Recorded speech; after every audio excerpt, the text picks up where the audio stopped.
Hello guys, for today's video, papakita ko lang sa inyo yung mga panindang mabenta dito sa aming tindahan. Ito ay mga toy electric fan na gustong gusto ng mga bata. Papakita ko lang sa inyo kung ano-ano yan at kung magkano ang puhunan at kung magkano ko siya binibenta. Ayan. Mag-uumpisa muna tayo dito sa ito, di battery to. Ang battery niya is AA. Yung ganito, AA. Dalawang piraso. So, dalawang piraso yung laman niya. Pindutin lang siya dito. Under na yan.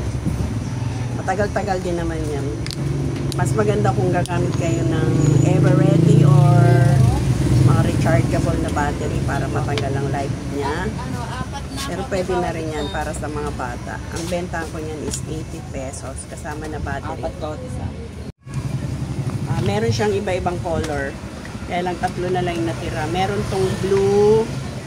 Ano pa bang color to? Ito may character to. Si Spider-Man, Avengers, si Hello Kitty. Meron color blue pa yan. Son, bibili son.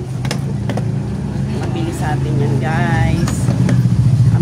Ang bentahan ko pala nito is 80 kapag may kasama ng battery. Kapag wala, 70. Una natin yan is 35. Mahala na kayo kung magkano siya ibibenta. 35 is the puhunan. Plus, ito yung electric pa na ganito. Ito, hindi mo na kailangan to ng battery. Ipindot-pindutin lang ito ng mga bata. Ang bentahan ko nito is 45. Bali, ang isang box niyan is isang box niyan is 432, 24 pieces. Maraming klase yan. May Minions, merong si Unicorn. Hindi natin kakilala yung mga character. Basta yan, iba-ibang color yan. Si Hello Kitty. Yan. Marami nang nabili dyan. Yun na lang mga natira. Ang puhunan niyan is 432, 2 dozen. So, pumapatak lang siya ng 18. Bahala na kayo kung magkano nyo siya ibibenta. Pero ako binibenta ko siya ng 45. Plus, etong mga rechargeable na electric fan. Ayan o. Diba? Ano siya? Meron siyang pwede mo siyang i-charge. Meron siyang USB sa loob. Meron siyang wire. Ayan. Hirap. Hirap pag isang kamay. Yan yung laman niya sa box.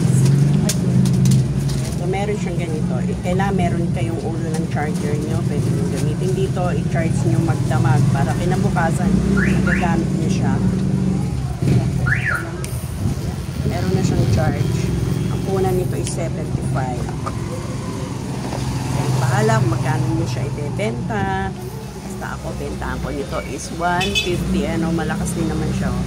150 ko siya binibenta. Kayo bahala kayo kung benta nyo ng mas mataas pa.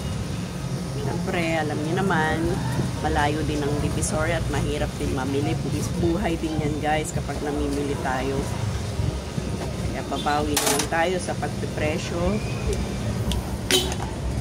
Tapos eto yung malaking box. Ganun din yan. Pwede mo siyang i-stand kayo, pwede rin mo siyang lagyan ng tali para gusto mo siyang isabit. Ganon din siya. Ang punan niyan is 120.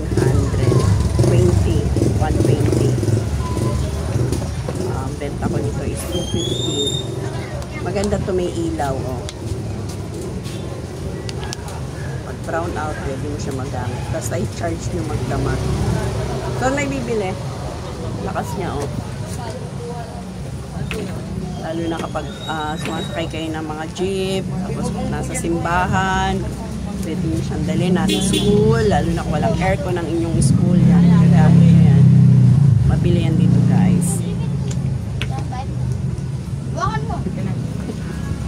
Sarap maglaro. Ayan lang, guys. Nakita ko lang sa inyo yung mga mabenta dito sa aming tindahan. Pinipili ko to guys sa Divisoria Mall. Sa baba, sa basement. Pwede rin sa first floor. Itong mga electric pa na to. Sa first floor ko to binili. Yung sa mga binibilang ko ng face mask, mura doon. Kasi sa iba, mas mahal sa kanila. Sa kanila, mura lang. Kasi inikot muna ako bago ko bumili sa kanila at mas mura talaga.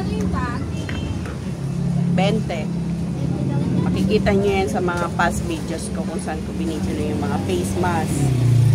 Meron din sila mga IV lace, IV case, IV jacket. May mga pamaypay din tayo. Kasama yan dito. Yan ang mga mabibenta. Lalo na dito kapag merong oras ng pagsamba at pagsimba. Mabenta to guys. Ayan na po. Sana may natutunan na naman kayo sa ating munting negosyo. Ayan. Model tayo ng electric fan. Ayan guys. Bye bye guys. Thanks for watching and please don't forget to like, share, and subscribe. At mag-comment lang po kayo dyan para kayo ay aking mapuntahan yung aking mga kapwa vlogger dyan at mga silent viewers kung anong gusto nyong topic. Comment nyo lang po dyan para meron naman po tayong pag-usapan kasi sa totoo lang nauubusan po tayo ng topic, ng content. Lalo na po ngayon, napopokus po tayo sa Facebook, sa Reels. Kaya paki-follow na rin po ang aming FB account, Alex Joanne Vlog din po yan. Ang aming profile pic, yung kasama ko po yung aking 6 na mga anak na lalaki, puro boys. Ito na yung aking asawa dyan. Ako ang pinaka-news lang nila dyan. At makikita nyo po yan. Paki-follow na rin po. Bye-bye. Thanks for watching.